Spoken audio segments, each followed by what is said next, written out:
we need to talk about nuclear weapons.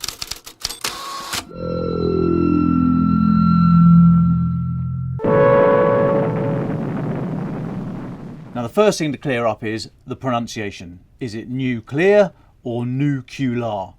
Believe me, it doesn't matter. If you have a Trident II D5 submarine-launched ballistic missile land in your backyard, grammar is the last thing we need to worry about.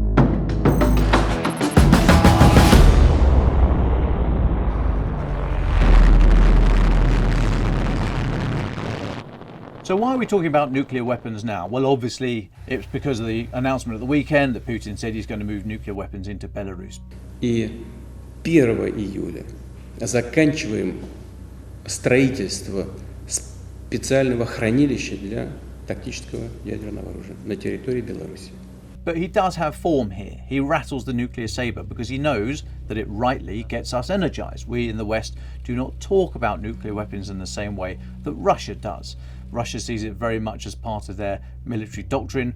We don't like talking about it. It's such a horrific concept that humanity would use these things again that we just don't like to have it as part of the normal discourse. So he knows that it presses our buttons, and we rightly, because our moral compass is, I think, in the right place, we are correctly energized whenever we do raise the concept or raise the idea of the use of nuclear weapons. But why is he doing this? Well, let's think about what's happened. We're a year into this full-scale invasion. He started in February last year thinking three things. Firstly, that his army was fantastic. Secondly, that the Ukrainian army was very weak. And thirdly, that the international community would not come together to support Ukraine. Well, his army's been shown to be not very good. The Ukrainian army, although small, the resolve there and the resolve from wider society has not been broken, not even by this recent campaign of air-launched missiles against critical national infrastructure, taking down the power grids and destroying water facilities and so on and so forth. It has not broken the Ukrainian spirit. So it's only in the third area, that international support, that Putin can really have an effect, so he thinks. And he's trying to chip away at that international support for Ukraine. And the easiest way of doing that is by raising the spectre of nuclear war. If Putin were to move nuclear missiles into Belarus, it would be an escalation of sorts, because clearly they're not there now, and Belarus is an independent sovereign state. It should be able to make its own decisions, and so if it decides to invite nuclear missiles onto its soil, that is a very big step in terms of the international security architecture. Whether or not Lukashenko has any choice in the matter is a moot point, but it would be crossing a threshold.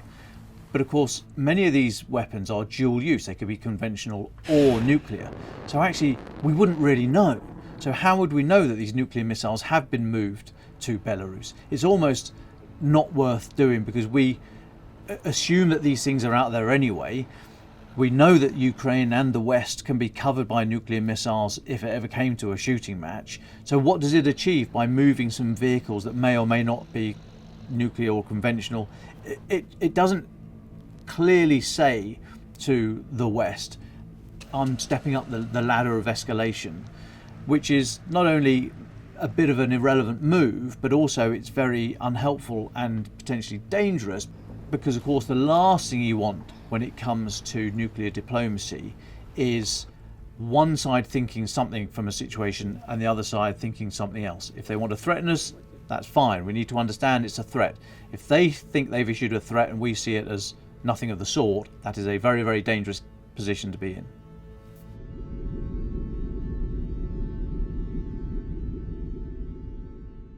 Now, interestingly, in response to Putin's announcement at the weekend that he wants to move nuclear weapons into Belarus, China very quickly came out with a statement saying that there should be de-escalation and we're not in favour of nuclear war, and so far so good, but also made a couple of pointed references to the need for diplomacy and how the current situation should not be allowed to escalate.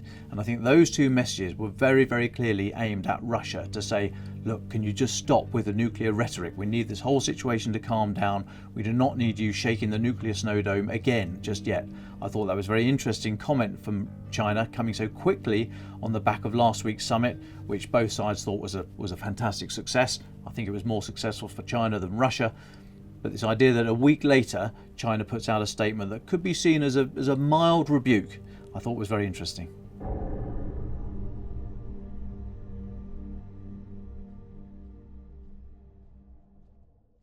After that, it gets a bit more complicated. You'll hear terms like tactical and strategic nuclear weapons, and it is irrelevant. These terms normally relate to the yield, as in the explosive power of the weapon, and the range over which it's fired. Some people talk about tactical nuclear weapons having a smaller yield and being shorter in range, and strategic nuclear weapons being much larger explosions and able to be fired from submarines thousands of miles away or from the continental United States into Russia and vice versa. So there is a rough differentiation there between the size of the blast and the range at which the weapon can be fired, but actually it is a complete misnomer to think about tactical and strategic as if one is okay. Oh, it was only a tactical nuclear weapon, that's okay. But strategic nuclear weapons, these are really bad. I mean, we shouldn't think like that. These are horrific weapons. Now, in terms of blast, the biggest nuclear missile out there today has a blast of just over 1 megaton. That is the equivalent blast of 1 million tons of TNT, or high explosive. The smallest nuclear weapon can be less than 1 kiloton, so less than 1,000 tons of TNT, but it's still nuclear. It's still very big, and it irradiates the land for years to come, and it kills loads of people. For comparison, the blast on Hiroshima in 1945 was about the same as 15 kilotons of explosive power.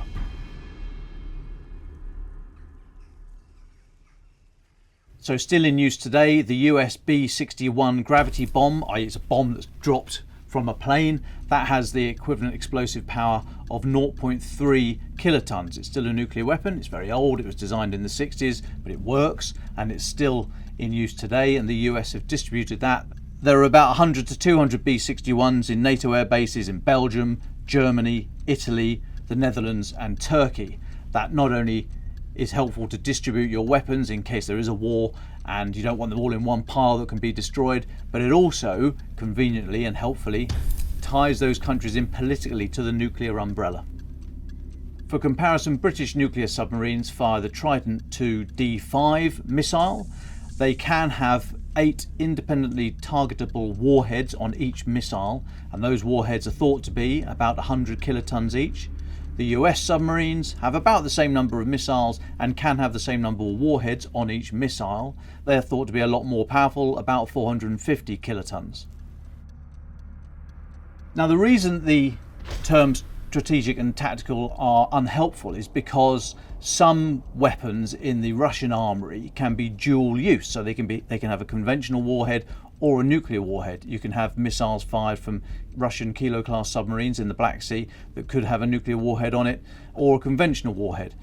So Russia has ground-launched Iskander missiles, sea-launched Kalibr, and air-launched KH-101 and Kinzhal missiles. Some of these missiles are dual-capable, which means they can carry both conventional and nuclear warheads. That keeps their options open, but in terms of posture it is unhelpful. If we see a Kilo-class diesel-electric submarine, for example, in the Black Sea, we don't know if it's armed with nuclear missiles. If we see Iskander missiles being launched, we don't know if they've got a conventional warhead or not.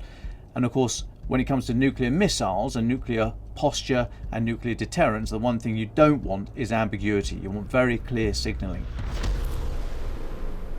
So to give you an idea why this differentiation between tactical and strategic is largely irrelevant and certainly unhelpful, if these lower yield missiles that have hundreds or low thousands of tons equivalent of TNT, the blast from a low yield nuclear missile, in a country the size of Ukraine, you're going to need hundreds of these things to have any effect whatsoever. And if you're using hundreds of low-yield nuclear weapons, well, that's no longer a small action. That is a massive action. Putin is not going to be firing the really big megaton-sized missiles at Ukraine, because that is an order of magnitude out of any kind of escalation that is being conceived at the moment. So this idea that they might use some of these low-yield, some people refer to them as tactical nuclear missiles is unhelpful, because where would you do it? What would it be for? All it would do would be to cross the nuclear taboo and potentially open a pathway to escalation that nobody wants. It would kill hundreds of people, irradiate a big chunk of land, but for very little military effect. So just talking about these low-yield nuclear missiles would be unhelpful. So arguing about, is it a tactical nuclear missile, is it a strategic nuclear missile, it is largely irrelevant. It's like saying, would you rather be trampled to death by one horse-sized chicken or 100 chicken-sized horses? It is an irrelevant and unnecessary conversation. Now, that's not to say that Russia wouldn't use one of these missiles in a test, potentially somewhere in the Russian mainland somewhere, just to show that they've got them, to ramp up the escalation a little bit more. That would be a very serious step. There's no suggestion that is on the cards at the moment, but it is a possible pathway in between doing nothing and using them in Ukraine. And we know that whenever things are going badly for him on the battlefield, he likes to rattle the nuclear saber. Now, it would be wrong to dismiss these threats as just stupid. I mean, it was stupid to invade last year, and he did that. He sees that he is acting rationally.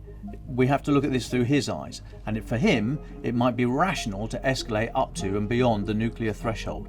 So I'm not suggesting at all that we should be blasé and we shouldn't take these threats seriously. What I'm suggesting is that we should not be scared by them. That's exactly what he wants. That's the bullseye he's aiming these particular darts at. He wants us to be scared. He wants us to lobby our governments and say, well, we are not in this fight any longer. We're not interested in supporting Ukraine if there's the spectre of nuclear confrontation out there. However, this idea of nuclear deterrence and nuclear policy making is a very fine line. And so far, we could suggest that policymakers in the West have got it about right. You could say that we have deterred Putin from going nuclear, even though we've been supplying Ukraine with very capable conventional weapons.